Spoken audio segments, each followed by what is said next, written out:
எக்ஸ்போவில் return கிஃப்ட்ஸ்லாம் வந்து பண்ணுறோம் அப்படின்னு சொல்லியிருந்தோம். எந்தெந்த மாதிரியான ரிட்டன் கிஃப்ட்ஸ்லாம் பண்ணுறீங்கன்னு கேட்டிருந்தாங்க. எந்த ஃபங்க்ஷனுக்கு வேணாலும் நம்ம ரிட்டன் கிஃப்ட்ஸ் பண்ணி கொடுக்கலாம் அப்படிங்கிற மாதிரி சொல்லியிருந்தோம். ஒரு பொண்ணு கன்சீவாக இருந்தாங்க. அவங்க எனக்கு நெக்ஸ்ட் மந்த் வளகாப்பு இருக்குக்கா, எனக்கு வந்து ரிட்டன் கிஃப்ட் பண்ணி தர முடியுமா அப்படின்னு கேட்டிருந்தாங்க. தாராளமாக பண்ணலாம் அப்படிங்கிற மாதிரி சொல்லியிருந்தோம். அவங்க வந்து சாம்பிள் வந்து அனுப்ப சொல்லியிருந்தாங்க. சாம்பிளுக்காக என்னென்ன திங்ஸ் வைக்கலாம் அப்படிங்கிற மாதிரி வச்சு பார்த்துட்டு இருந்தோம். அவங்க வந்து வெத்தலை பாக்கு பூ மட்டும் நீங்கள் வச்சுக்கோங்க அந்த மாதிரி சொல்லியிருந்தோம். ஓகேன்னு சொல்லிட்டு வெத்தலை பாக்கு பூவோடு சேர்த்து எங்களுக்கு வந்து 9 பொருள் வர மாதிரி வச்சு கொடுங்க அப்படின்னு வந்து கேட்டிருந்தாங்க. எல்லா திங்ஸுமே எல்லோரும் வந்து யூஸ் பண்ணுற மாதிரியாக இருக்கட்டும் அப்படிங்கிற ஒரு கான்செப்டில் சொல்லியிருந்தாங்க. நாங்களும் இந்த பேண்டு, கீ செயின் இதெல்லாம் வந்து ஆட் பண்ணியிருந்தோம்.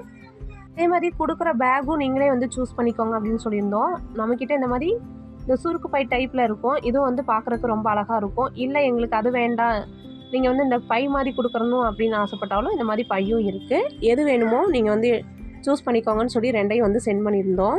அவங்க வந்து ஒரு பென் வந்து எக்ஸ்ட்ரா ஆட் பண்ண சொல்லியிருந்தாங்க. ஸோ அதையும் வந்து வச்சாச்சு. இப்போ வந்து 9 பொருள் இருக்குது பெண்ணோடு சேர்த்து. உங்களுக்கு இந்த மாதிரி யாருக்காவது வேணும்னா ஸ்க்ரீனில் நம்பர் கொடுக்குறேன், நீங்களும் கான்டாக்ட் பண்ணுங்கள்.